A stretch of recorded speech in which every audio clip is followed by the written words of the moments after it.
Welcome to the Culture Couch Live. We've got Carly, we've got Adam, we've got Jared. How are you, everyone? Hi, team. Hello, team. Hello, Paul. Good to be back. I haven't been here for a while. Yep, you've been. No, you've been absent. But, Has the conversation been better or worse in my absence?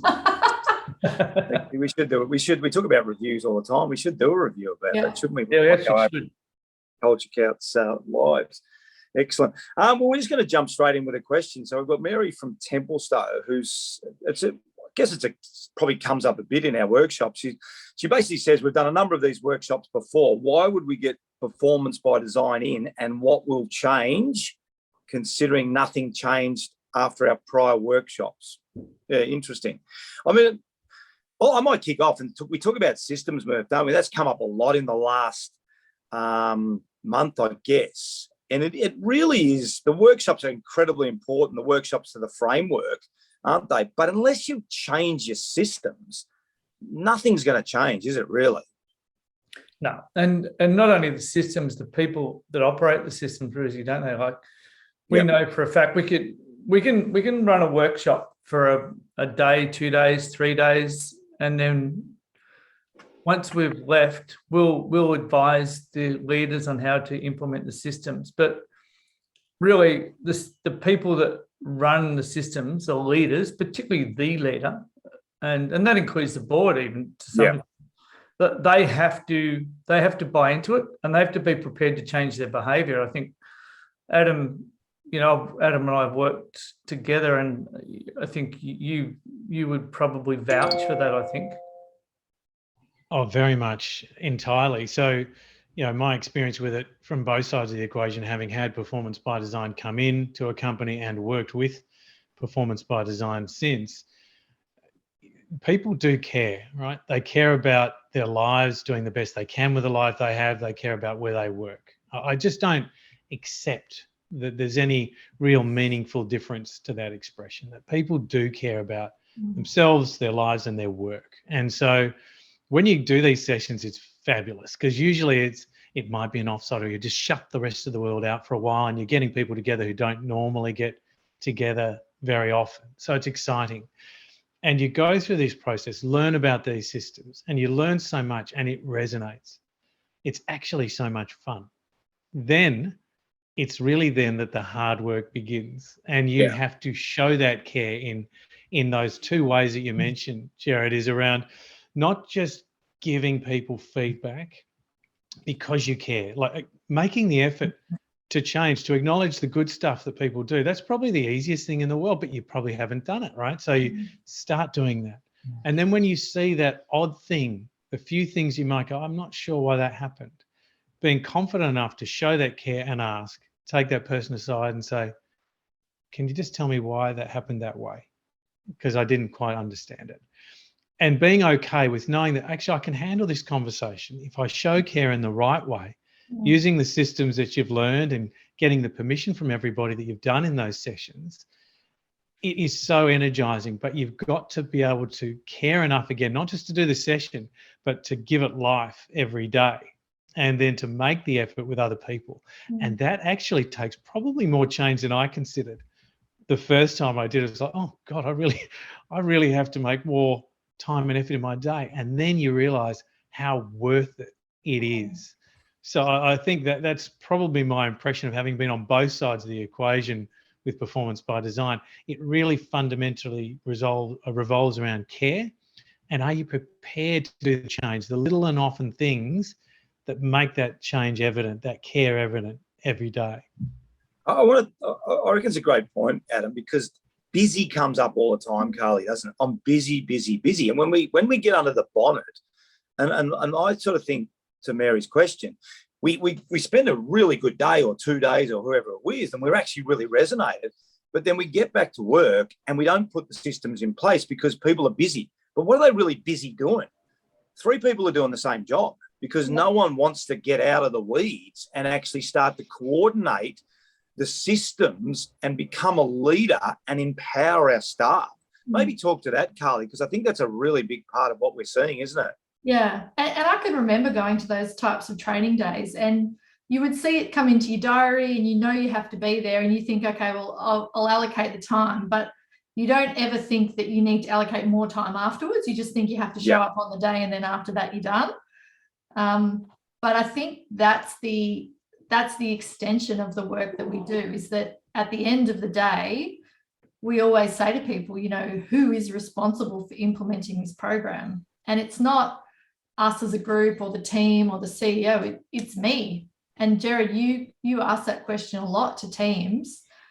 And I think that's sort of ultimately where we get to in the end, is if you're willing to go back and see the benefit and then start working through how you can implement it with your team, that's when the real change happens. So, you know, when are we meeting? Are we meeting? Are we doing check-ins? Do we do reviews after our big projects? When do we give feedback? What does that look like? How do we do it? What's the frequency if we do it? So that's the system that you always talk about. You know, when do we do these things and how often do we do those things? And yeah, it's the leader's responsibility to see the benefit in that and have the courage to put it in place, I think. I think I was going to jump in because I was going to use there's two people I often talk about, Rizzy, around this, and you're one of them. And Neil Baum is the other one. And Neil's, you know, he's won 6 premierships as a football manager. And when you look at Neil and what he does, he fundamentally lives the values day in, day out. Every action is basically a vote for the system that we would talk about, you know, implementing. And you're the same. The way, I'm sure if I had worked with you at Melbourne, for example, I would have seen the same thing. And sometimes you think, what is Barmy really doing? You know, he wanders around, he talks to people, he's happy, he's friendly, but I think what he's doing is leading by example, showing people how to treat each other, and he's making it okay for people to do their job. Yeah, but so what you're saying, Jez, is he's being a role model.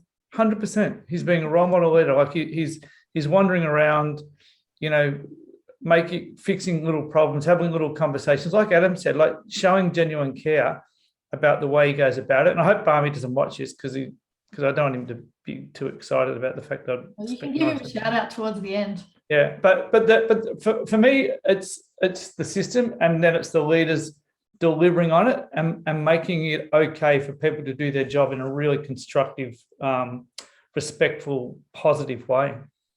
And I think too, I'm going to touch on what everyone said, but I think the other thing is, and it used to be the case, and I think we're still getting caught up in the leader had to be this real aggressive, you know, bad person, stamping his feet and all that sort of stuff. I mean, those days, Adam, are far gone, you know, and you touched on care. Yeah, you touched on Barmy building relationships. Now it's being a genuine person. So when you're coming out of these workshops, not only is it going to have an impact on your business if you put the systems in, but you can't be supportive at work if you're not supportive at home, because it's really hard to flip the coin, isn't it? You can't be honest at work if you're not honest at home. So it really is about almost, which we talk about all the time, but realigning this notion of leadership, isn't it? And Adam, fundamentally, it's about having really strong values as a leader that then the people coming into work go, oh, well, if Adam's going to be caring and supportive and whatever it is, then that's what's on the wall. That's fantastic. But if there's a disconnect, that's really difficult, isn't it? Oh, it's impossible. And I'd say that probably in many of the realms that I grew up in, it was you're competing for promotions. You're competing to do your job well.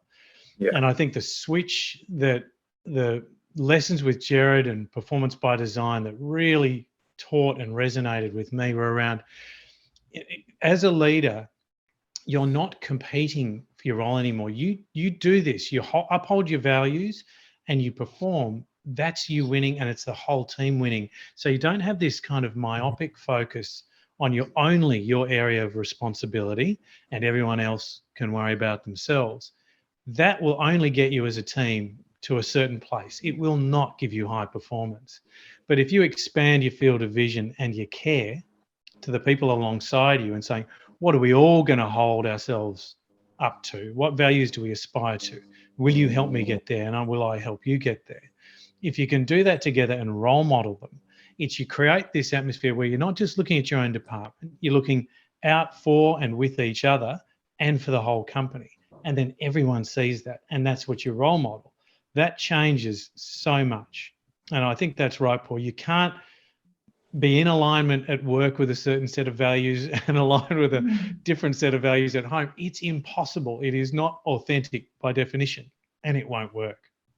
And I'm going to touch on, Smurf and I, you have obviously, and I've spent a lot of time in footy clubs. So when you look at a footy club, the system is just off the charts, So you come in Monday, you review Monday morning as a team, you'll go in and review with the leaders or the whole group. And then the next day it's review with the individuals. So Carly, talk to the Performance Centre and the Institute, because that's really what we're trying to create as well, a performance by design, almost like a football environment where we mightn't be there all the time. And I think that's a big part of the system too, isn't it? Yeah, absolutely. Because the feedback we get the most is, I loved the day, but I want to see it continue. I don't want it to be a one-off thing. And that's why we've created the Performance Centre. So within the Performance Centre, there's sort of three main areas. So the first is for you to have all the data, have all the artifacts so that you can continue the exercises and then carry them out with your team, and then have a place to have it all recorded. But also to give you the opportunity to actually develop your leadership skills. So we talk a lot about competency, and this is really, now that you're a leader, you don't necessarily need to do the job, you need to lead. And so all of the training within the centre is about how to be the leader you want to be, or that your team want you to be. And the feedback we get is that a lot of people aren't taught those skills, they're really just taught the competency skills. So within the centre, it gives us a really good opportunity to learn about trust and learn about decision making and learn about,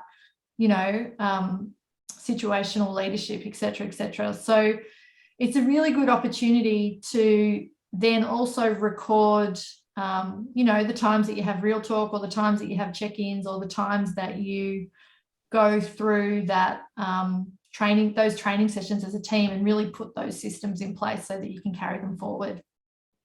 I'm going to finish. Rizzy, do you reckon that if you've got a poor leader, they can change? Adam, because you've been in the corporate world, so and I know you made changes. So yeah. We talked about this last week. Are leaders born or made is really your question. I think, Murph, it comes back to I think the ones that think they have to be a certain thing at work, but actually have really good values and aren't being authentic, to Adam's point, can change. The ones that worry me are probably the ones that are living their values, and their values are poor, both away from work, and we could probably we'll do another culture on that.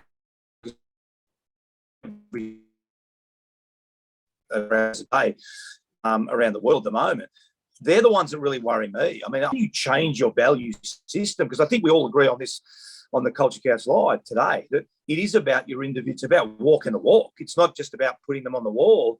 So I guess that's a great question, Mert, but maybe, Adam, I'll ask you, do you think you can change your personal values?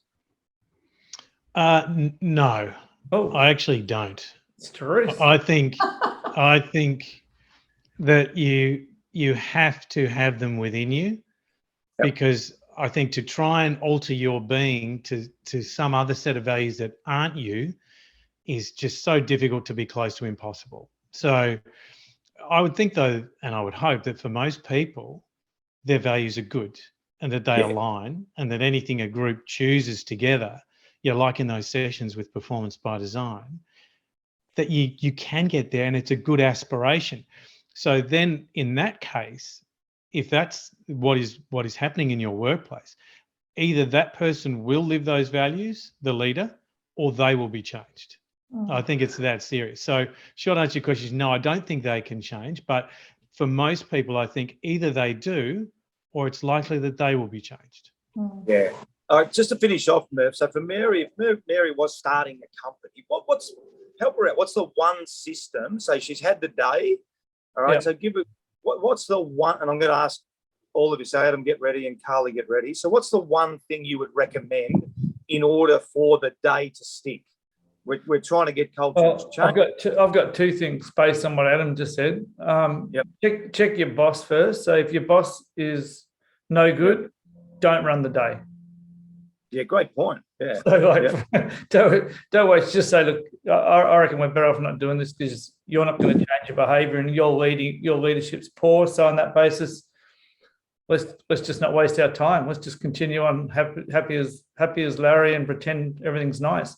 The second thing is, if you do run the day, well then, I would say probably your check-ins at the start of meetings, because they'll help your meetings start well. But yep. I think review. I'll continually come back to reviewing against your values and behaviours. What worked, yep. What didn't, what worked. We just don't review enough in the corporate world, and yep. And even reviewing meetings at the end of a meeting, 5 minutes. How did that go? Who spoke? Who didn't? What can we do better? So I'm a massive one for review. Yep. But people often avoid it because it takes time. Yep. Adam? It's really care. And so be prepared, be vulnerable enough, and be courageous enough to show care, because it works. Excellent. Carly? I would say the 4-to-1 ratio around feedback. Yep. So understanding that, a constructive real talk conversation comes down the track, but just to start the feedback loop and make sure that we're really noticing the positive things and giving that feedback for, well done, Ruzi. I love that you're always on time. Adam, great job. Thanks for coming to the Culture Couch. So just the reinforcement, so people get a better understanding of what they're doing well and what they need to keep doing. Yeah. What about you, Ruzi? I'm going to go with a similar theme to you, Murph, but I'm going to say you can't expect, if it's performance by design or whoever it is, you've got to bring them in more regularly than once. All right. So you have your workshop, because you and I know, Murph, you're in, at least once a week, with the footy teams, even more. So you can't just have the day. The day's the foundation, but then we have to bring that company, performance by design, whoever it is, we have to bring them in regularly. All right. And I talk about it all the time, because culture's like having your kids. Murph comes up and goes, gee, Dylan's got bigger, and you look and go, oh, I hadn't noticed. But when you have an external person that comes in, and often it's the positive, isn't it, guys? It's almost like, gee, we're not good. Hang on, let's go back and have a look at the way you did your real talk sessions last time. Oh, wow, we've improved so much. And that's the review process. We have to get people coming back in, put in a 12-month program. Don't think you're going to do it over one day. The one day is the framework, but get a 12-month program at least, and then you'll see some significant change. So, Mary, hopefully that's sort of helpful, but it's a great question. And I love the answer to that last question, Ruzi. We all answered according to our profiles. You know that? Oh, very good. Will people answer questions along the lines of their profiles you've come up with next week? 100%. Can I give a shout out? Can I give a shout out to Tim at Abercrombie's, who watches our Culture Couch every week? So, Jez, I know we saw him last week at a session, but hi, Tim. Thanks for watching. Excellent. At least we've found our one watcher. I was going to say, hopefully everyone watches it every week. We have thousands. Hopefully, great question. Hopefully, some really interesting stuff for Mary and everyone else that's listening. So, thanks very much, everyone. Thanks, Carly. Thanks, Adam. Thanks, Murph. We'll see you all next week on the Culture Couch Live.